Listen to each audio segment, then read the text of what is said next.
cara mencapai.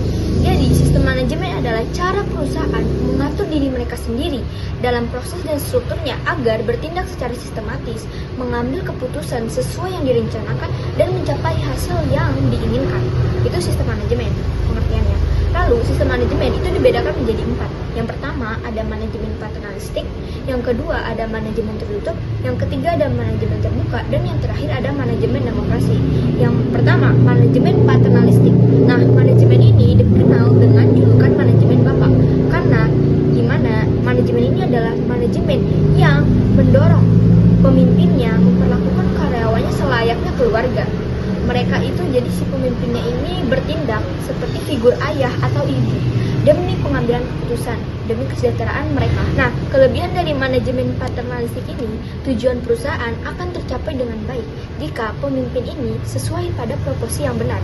Jika pemimpin berkompeten, maka perusahaan itu gampang mencapai tujuannya. Manajemen ini terkesan militer sih, karena ya karyawan tuh harus benar-benar ngikutin arahan dari pemimpin. Kalau pemimpin gini ya gini, kalau pemimpin gitu ya gitu.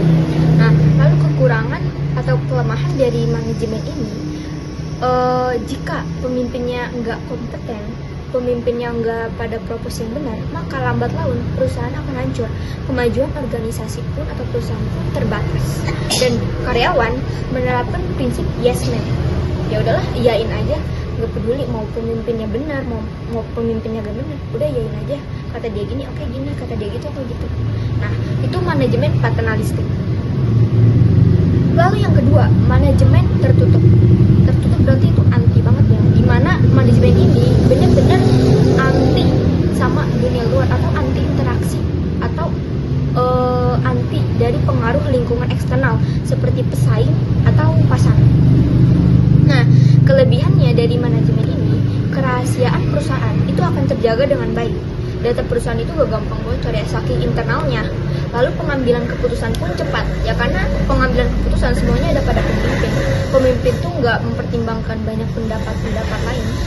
Nah, untuk kekurangannya di manajemen tertutup ini, miskom antara karyawan, antara bawahan dan atasan pemimpin.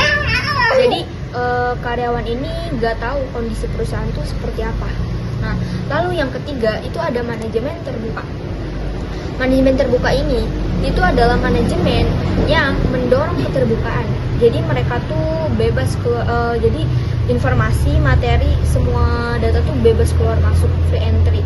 Dan juga mereka adaptif, responsif, dan transparansi terhadap perubahan teknologi misalnya. Kelebihan dari manajemen terbuka ini, pengambilan keputusan itu melibatkan atasan dan bawahan.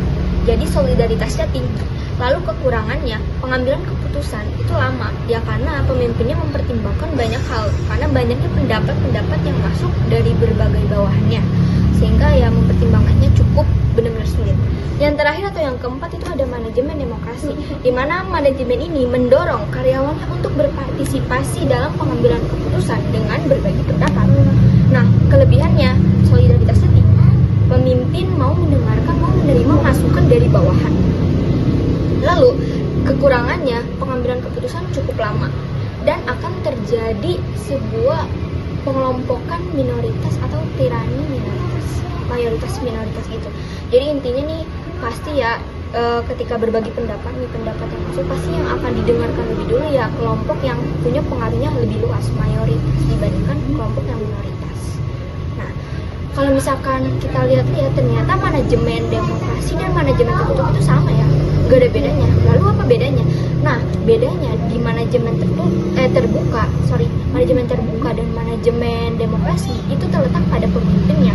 Kalau di manajemen terbuka, memang mereka menerima masukan, menerima pendapat dari bawahannya, masukan dari bawahannya, tapi pengambilan keputusan tetap ada di pemimpinnya, bukan di karyawannya. Beda dengan manajemen demokrasi. Pengambilan keputusan itu terletak di keseluruhan, di seluruh atasan dan bawahan. Jadi bukan pemimpin yang menentukan, tapi voting ya, melalui voting pendapat yang paling masuk akal itu kayak gitu.